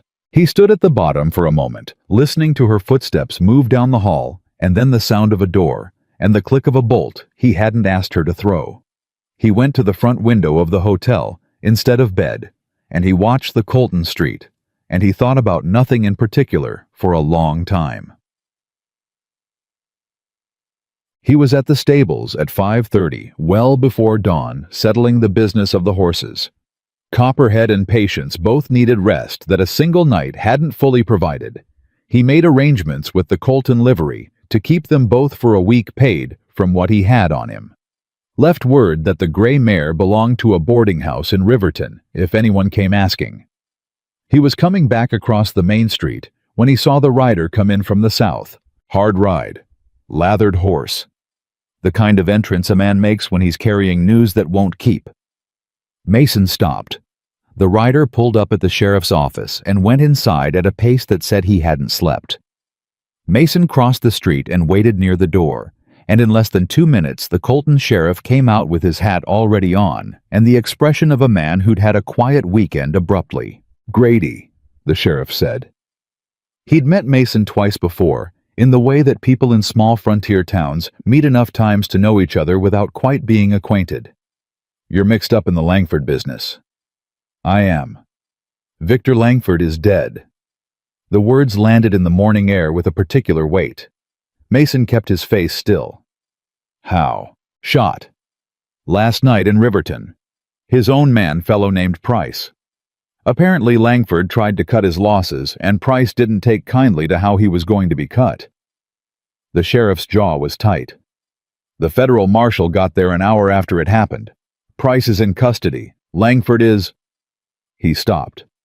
"Well, he isn't going anywhere." Mason stood with that for a moment. "The woman," the sheriff said. "Miss Carter, she's safe. She's at the hotel. She needs to know. And Alderman needs to know, though I suspect the marshal's wire has already told him." He looked at Mason with the steady, assessing look of a man who understood more about a situation than he'd been officially told. "You've been with her since the canyon?" "Yes." "She all right?" Mason thought about the stairs last night, the quiet in her face. "She will be," he said. He knocked on her door at 6. She was already up. Already dressed the borrowed dress again, her own having been beyond saving. She opened the door and looked at him and read his face before he said a word. "What happened?" she said. He told her. She stood very still in the doorway while he talked. When he finished, she didn't say anything for a moment. She looked past him at the wall of the hallway, at something that wasn't there. "Price?" she said. "Victor's own man." Yes. He knew too much, and Victor was going to silence him. Her voice was absolutely flat. And Price knew he was going to be silenced. That's how it looks. Victor built his whole plan on men he could buy and discard, she said. Quiet, precise. And one of them decided he didn't want to be discarded. She was quiet for another moment. He's gone, she said, not with triumph. Mason had expected something relief satisfaction, the particular exhale of a person who has been afraid of someone for a long time and learns they don't have to be anymore. But what was in Emily Carter's voice was something older and sadder than any of those things. He was my father's son, she said. Whatever else he was. My father never spoke of him, never claimed him, and Victor spent his whole life. She stopped. I don't know what Victor spent his whole life doing. I don't know his story. I just know the end of it. Mason said nothing. That's not grief, she said almost to herself. I'm not grieving him. I wanted justice. A trial. Evidence in front of people who'd understand what he'd done and name it properly. She looked at Mason. He doesn't get to be judged now. He just gets to be dead. Price will be tried, Mason said. For Braddock. For whatever else comes out. Victor's whole operation gets examined now, every bought judge, every forged filing, every man he paid. He met her eyes. It gets named Emily. Maybe not in the way you wanted, but it gets named. She held his gaze. Then she nodded a different kind of nod than the decisive ones she'd been making for 2 days. Something more private. The stage, she said. Hour and a half. I need to see Alderman before I go. He'll already know. But yes. She stepped into the hall and closed the door behind her, and they walked out together. Alderman was at his desk. He had been Mason suspected since the marshal's wire came in, which would have been sometime around 3 in the morning. He looked like a man who'd been awake for a long time and had made peace with it. He confirmed everything the writer had brought in. Victor Langford deceased. Price in federal custody in Riverton. The marshal had secured Langford's offices and personal files, everything the clerk said, everything going back 3 years, every communication and transaction. The Laramie judge, Emily said. Harrow. The federal investigation that was already in progress now has considerably more material to work with, Alderman said. I expect Harrow will be removed from the bench within the month. My father's attorney, the one in Cheyenne. Give his name to the marshal when he contacts you. That'll be today or tomorrow. Alderman looked at her with the measured directness he'd shown from the beginning. Miss Carter, the civil case for Carter Transport, the panel, the review, all of it that continues as scheduled. Victor's death doesn't transfer the assets back to you automatically. There's still a process. I know, Emily said. There's always a process. But the process now runs in your favor, he said. Substantially and completely in your favor. He paused. Your father was thorough. The letter he wrote the deed transfer, he built you a foundation. It held. Emily pressed her lips together. Then she said, yes, he did. Alderman stood, extended his hand across the desk, not the formal gesture of a judge, but something more human than that. Emily shook it. Mason shook it after. Mr. Grady, Alderman said, that affidavit you gave last night may be the document that hangs the whole case together. Braddock deserves to have that filing confirmed by someone who was there. He held Mason's hand a moment. You did right. Braddock's family, Mason said. Is there something? The Federal Officers Fund, Alderman said. It's not enough. It never is. But it's something, and I'll make sure it's processed today. Mason nodded. They walked out of the courthouse for the second time and stood in the morning that was now fully arrived, light and warm and indifferent to everything that had happened in the dark.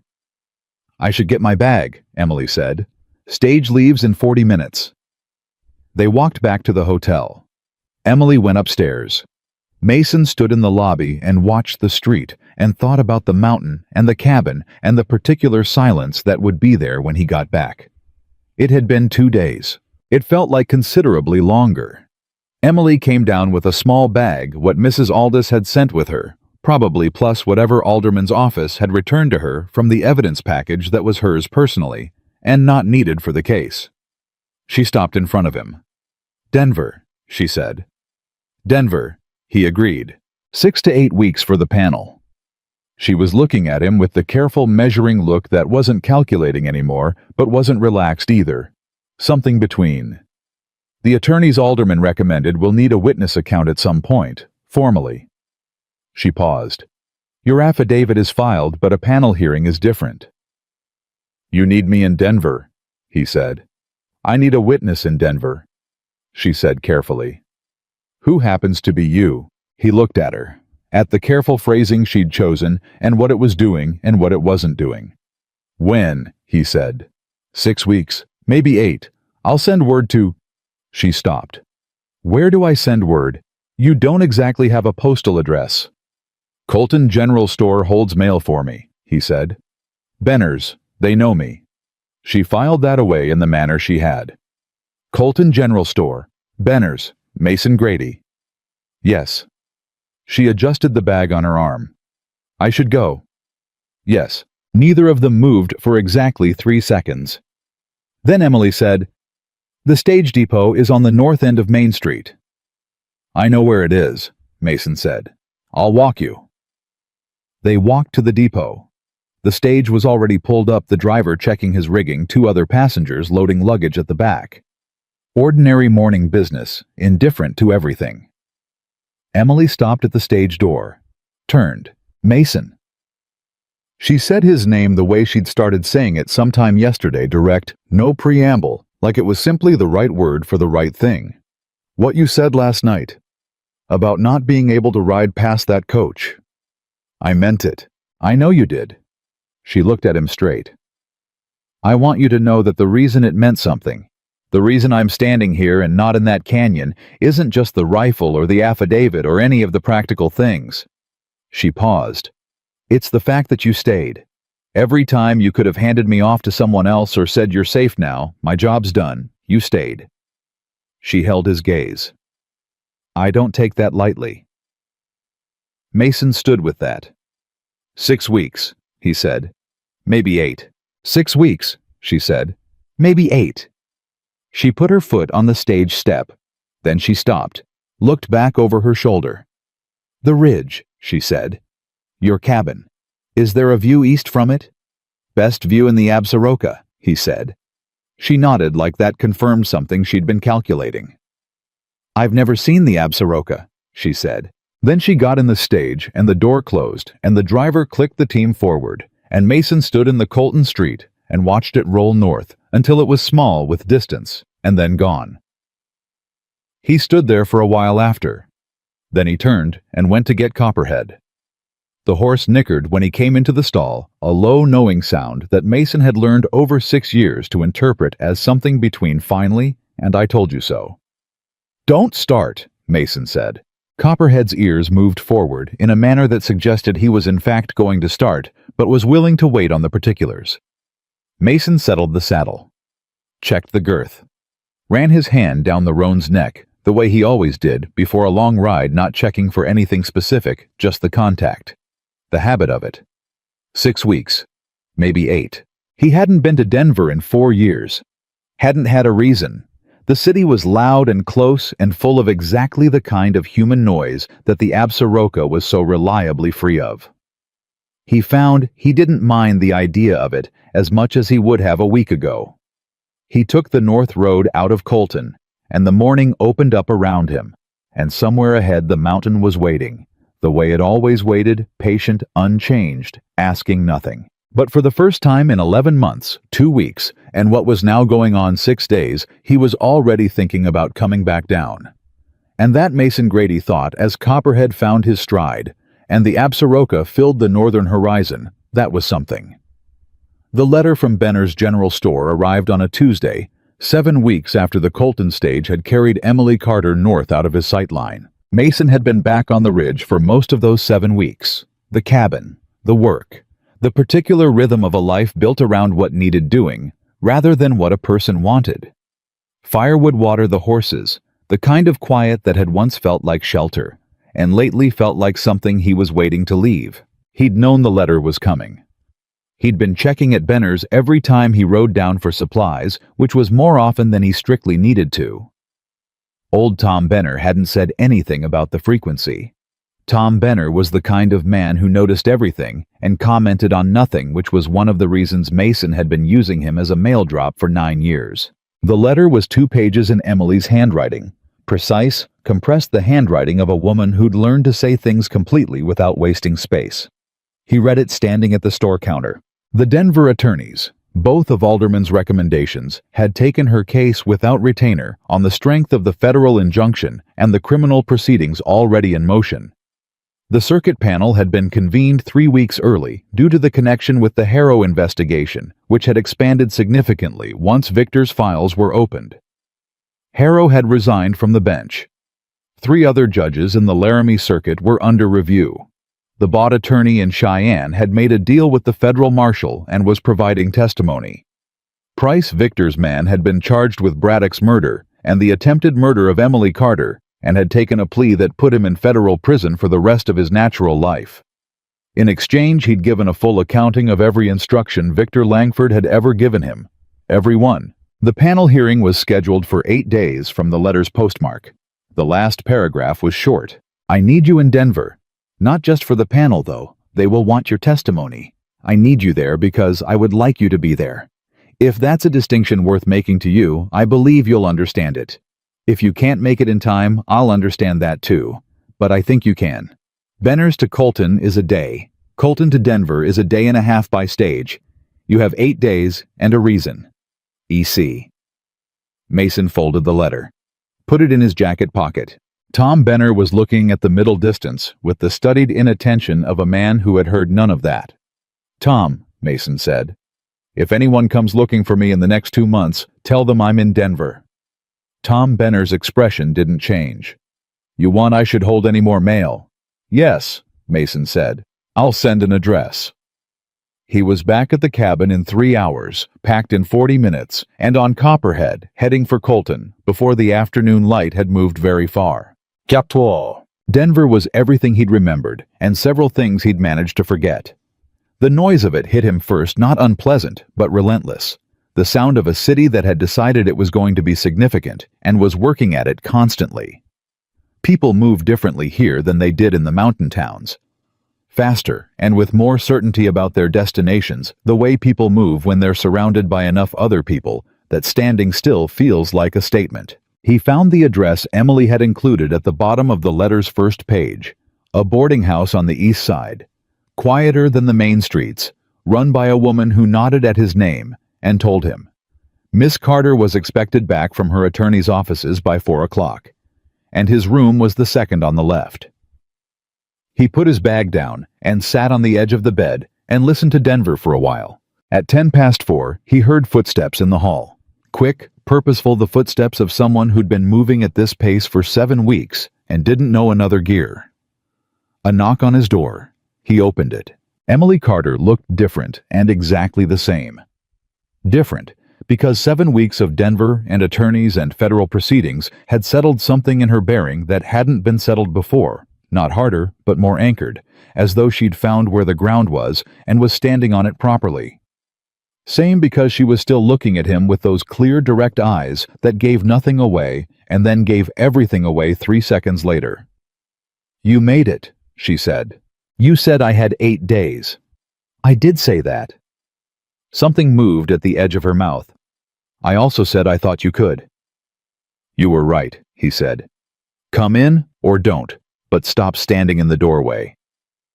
She came in, sat in the chair by the window, not stiffly, but with the efficiency of someone who'd been on her feet all day and was making a considered choice about where to put herself. "The panel," she said. "Day after tomorrow, 9 o'clock. Tell me what they need from me. Your account of the Riverton filing, start to finish. The men outside the window, Braddock's process, the certified copy, they'll want every detail, and they'll push on things that seem small, because the opposing counsel even now is going to try to argue that Braddock was compromised before you got there." She looked at him steadily. "You weren't. He wasn't. I need the panel to see that in your face when you say it." "They'll see it," Mason said. "I know." She said it simply, without flattery, like a statement of observed fact. The attorneys are going to meet with you tomorrow morning. Prepare you for the questions. It won't take long. You're not the kind of man who needs a great deal of preparation. Is that a compliment? It's an observation. But the shape of almost a smile was there again. How are the horses? The shift in topic was so natural and so complete that it took him a half-second to follow it. Copperhead's good.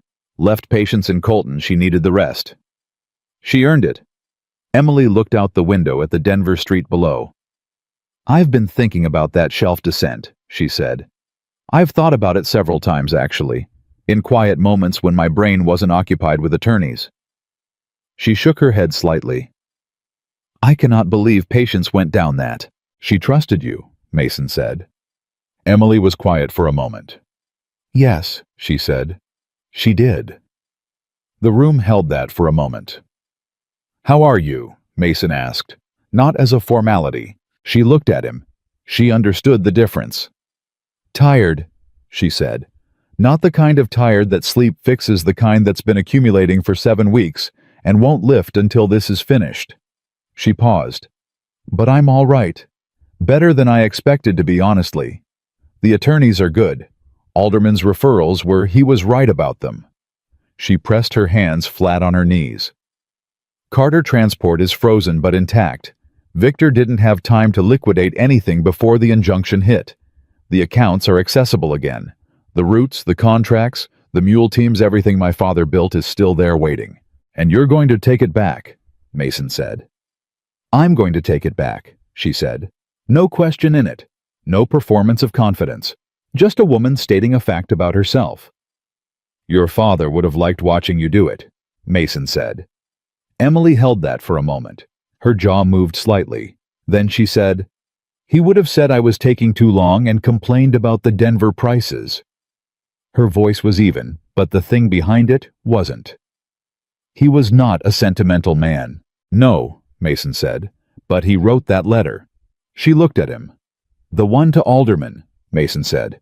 2 years before he died. He thought about what you'd need, and he made sure it was there. That's not a thing an unsentimental man does. Emily was quiet for a long time. No, she said finally. I suppose it isn't. The attorneys were efficient and thorough, and asked Mason the same questions 6 different ways to make sure his answers didn't shift, which they didn't, because the answers were true. And true answers don't shift. The senior attorney, a man named Garrett, compact and precise, the kind of lawyer who'd been underestimated by larger men his entire career and had built something formidable out of that, told Mason at the end of the session that he was the best witness he'd prepared in 11 years of federal practice. I just tell what happened, Mason said. That's what makes you the best witness, Garrett said. Emily was waiting outside the office. She looked at Garrett when they came out, and Garrett gave a single nod, and Emily's shoulders came down by approximately a 1/4 inch, the most visible relaxation Mason had seen from her in 2 days. Tonight, she said to Mason, I want to show you something. What? Denver has a restaurant that isn't a hotel dining room or hardtack, she said. I've been saving it for a reason. He looked at her. Is that the reason, or is there a different one? She met his eyes. There's a different one, she said. I'll tell you at dinner. The restaurant was on a quieter street, the kind of place that had tablecloths and didn't feel the need to announce it. Emily had made a reservation which told Mason she'd been planning this for more than an afternoon. They ordered, they ate, they talked about things that weren't the panel or Victor, or the last 7 weeks she asked about the Absaroka, what it looked like in late summer, when the high meadows went gold, whether Copperhead had opinions about altitude, the way some horses did. He asked about her childhood in Cheyenne, about the mule teams, about what it was like to be raised by a man who showed love by building something and making sure it would hold. It was lonely sometimes, she said directly and without drama. He wasn't a man who talked about feelings. Neither am I particularly. We got on well because of that. We understood each other's language. She turned her wine glass slowly. But there were things I wanted to say to him that I never found the way to say. And then he was sick, and then he was gone, and the window closed. What would you have said? Mason asked. She considered that seriously. That I was proud to be his daughter. That I understood even as a child that he was doing the best he knew how. That the mule runs when I was 12, those are the best memories I have. She paused. That I wasn't angry about the things he couldn't give. I just wished I'd told him about the things he did give. Mason was quiet. You're thinking about Clara, Emily said. He looked at her. Yes. Did you tell her? Not enough, he said. You never think you're running out of time until you are. No, she agreed. You don't. They held that together for a moment, not with grief, but with the honest acknowledgement of two people who'd learned the same lesson through different losses and recognized each other in it. The different reason, Mason said. The one you were saving for dinner. Emily set her wine glass down, looked at him with the careful, direct attention she brought to things that mattered. Carter Transport has its headquarters in Cheyenne, she said. But the northern routes, the ones that run through the Absaroka territory into Colton and the mountain towns, those routes haven't had proper management since before my father got sick. The man he had running them left last spring. She paused. I need someone who knows that country. Not just the roads, the country. The passes, the seasonal cutoffs, the places where a loaded wagon can and can't go in August versus October. She met his eyes. Someone the drivers will respect. Someone who can't be bought. The room was very quiet. You're offering me a job, Mason said. I'm offering you a reason to come down from the mountain occasionally, she said, on a schedule, with a salary, a beat. And an office if you want one, though I suspect you won't want one. Mason looked at her. Emily, you don't have to answer tonight. I know I don't. He looked at her steadily. Is this the whole reason, or is there a different one behind this one too? She held his gaze for a long moment. And then something happened that he hadn't seen from her before. Not the almost smile, not the careful, neutral expression she wore when she was thinking, but something more open than either. Something that acknowledged the question directly the way she acknowledged everything directly when she'd decided to. I told myself it was practical, she said, and it is practical, but that's not all it is. She didn't look away. I have thought about that shelf descent a great deal. I have thought about the East Cut. I have thought about you sitting at the window in Mrs. Aldis's boarding house at midnight, and about what you said on the hotel stairs in Colton, and about the fact that you were at Benner's before I'd even finished writing the letter. She breathed. I am not a woman who says things she hasn't examined carefully first. So I've examined this carefully. She paused. I would like you to be in my life, Mason. In whatever capacity makes sense. The job is real and the offer is genuine. But it is not the only thing I'm asking. The restaurant was quiet around them. Mason looked at her across the table, this woman who'd survived a locked coach and a canyon and a high pass in the dark, and 7 weeks of federal proceedings, and had come out the other side, not diminished by any of it, but more precisely herself, as though the pressure had stripped away everything that wasn't essential, and what was left was something true and clear and worth knowing. The northern routes, he said. Yes, that would put me in the Absaroka country regularly.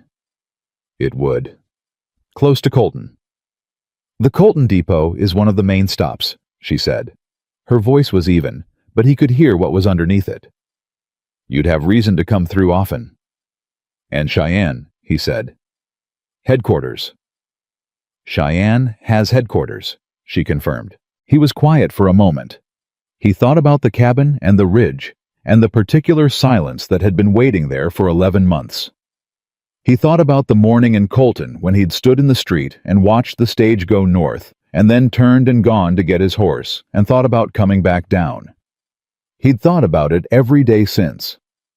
I'll need to hire a hand for the cabin, he said. Someone to keep the horses right when I'm on the routes.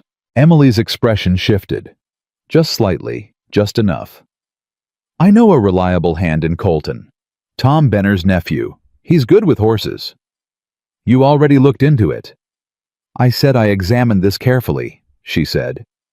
He looked at her for a long moment, and then, for the first time in what felt like a very long time, Mason Grady smiled. Not the almost expression, not the thing that moved at the edges of his face when something struck him as worth noticing, but a real one, unhurried and unguarded. "All right?" he said. Emily looked at him. "All right?" "All right," he said again. "Yes. To the job. To Cheyenne. To the roots." He held her gaze. "To being in your life in whatever capacity makes sense." She breathed, slow and deliberate the way she'd breathed when Braddock stamped the filing, and when Alderman took the documents, and when the telegram confirmed the injunction, the breath of a woman who'd been holding something important very carefully and could finally set it down. "Good," she said, quiet and certain. "Good." The panel hearing lasted 4 hours. Mason gave his testimony in the second hour, 40 minutes of questions from the panel's lead attorney, 20 minutes of cross from the opposing counsel who was, as Emily had predicted, attempting to argue that Braddock's filing had been compromised.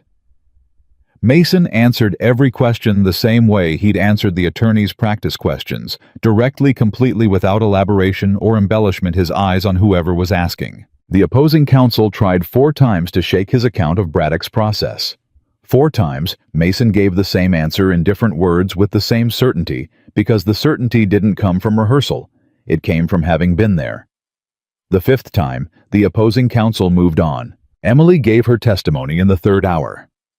Mason sat in the gallery and watched her stand in front of 3 federal judges and lay out the 63 days from her father's death to this room. And he watched the panel's lead judge make notes at specific moments: the Laramie filing the coach, the canyon, the letter her father had written, and he watched the opposing counsel's attempts to rattle her, achieve approximately nothing, because Emily Carter had been rattled by things considerably larger than a federal attorney with a bad brief, and she'd kept her feet through all of them. When she sat down, Garrett leaned over and said something quietly to her. She nodded. She didn't look at Mason, but he was close enough to see her hands on the table in front of her, loose and still. The panel recessed for 40 minutes.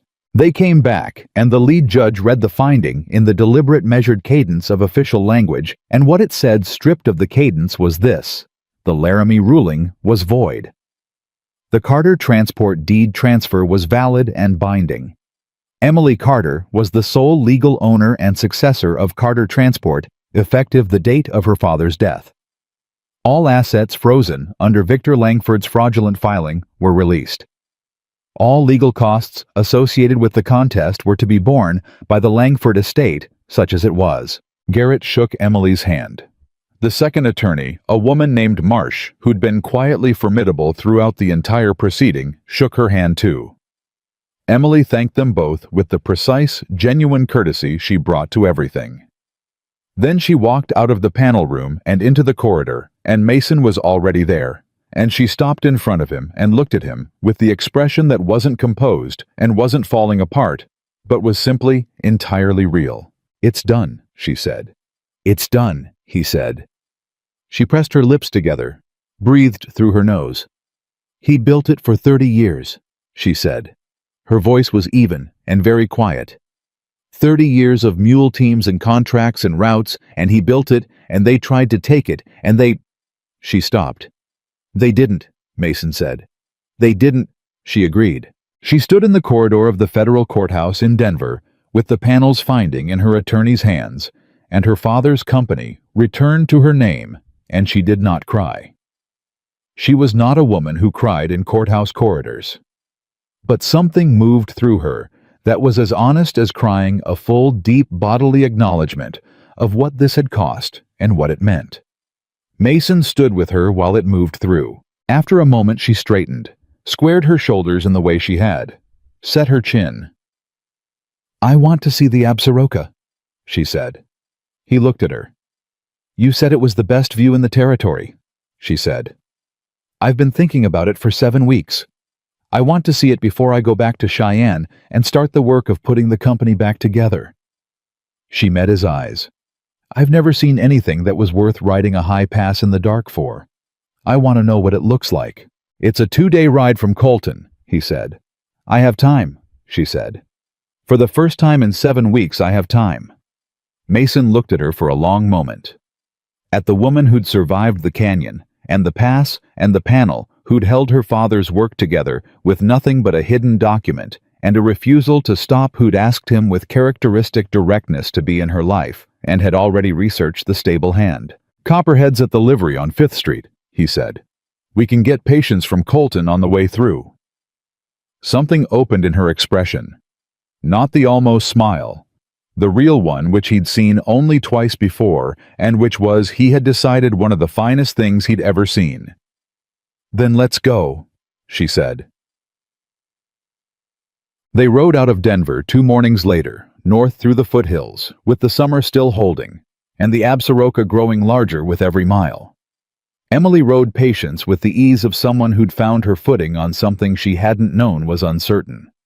Mason rode Copperhead beside her, and the road opened up the way roads do when you're going somewhere you want to go, and they talked and didn't talk in equal measure, and both were right. On the second afternoon they came up over the last ridge, and the Absaroka spread out before them. The long golden timber sweep of it, the peaks running north as far as a person could see, the particular quality of the light up here that had no equivalent anywhere lower. Emily pulled Patience up and looked.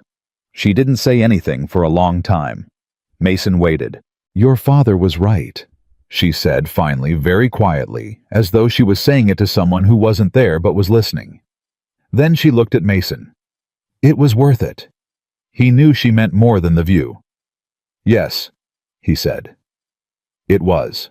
They rode the last miles to the cabin in the long golden light, and Patience and Copperhead moved easy together the way horses do when they've been through hard country side by side, and know each other's rhythm, and the Absaroka held them in its particular silence. Not the silence of absence, but of something present and steady and very old. That evening, Emily stood on the cabin porch and looked east at the valley going dark below, and Mason stood beside her, and neither of them spoke for a long time. Then she said, "You told me you couldn't have ridden past that coach." "I meant it." "I know." She was quiet for a moment. "I want you to know something in return." She turned to look at him. "I have been careful my whole life. Careful with money, careful with words, careful with people.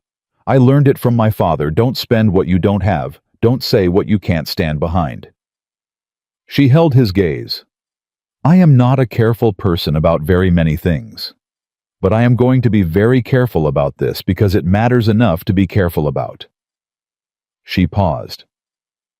"And I am telling you now plainly, you matter enough." The evening was very still around them. Mason looked at her, at the woman she was, everything she'd been in 2 days and 7 weeks and all the days still ahead. And he understood in the way that understanding sometimes arrives not as a decision, but as a recognition of something that was already true. "I know," he said. "You matter enough too." She held his gaze. And then she turned back to the valley, and he turned beside her, and they stood together on the porch of his cabin on the ridge of the Absaroka and watched the last light leave the sky. Below them, the valley settled into dark. Above them, the first stars came in, one after another, the way they always did up here, not appearing so much as becoming visible, as though they'd been there the whole time, waiting for the light to drop enough that anyone paying attention could finally see them. 2 people had come separately to the edge of their endurance and found each other in the breaking open of things, and what grew from that ground was not tender or accidental, but chosen. Chosen. Clearly. Chosen. Honestly chosen, with the full knowledge of what it cost and what it was worth. And on that ridge under those stars, with a company restored and a name cleared and a long road still ahead, Emily Carter and Mason Grady stood exactly where they were supposed to be. And for the first time in longer than either of them could measure, that was enough.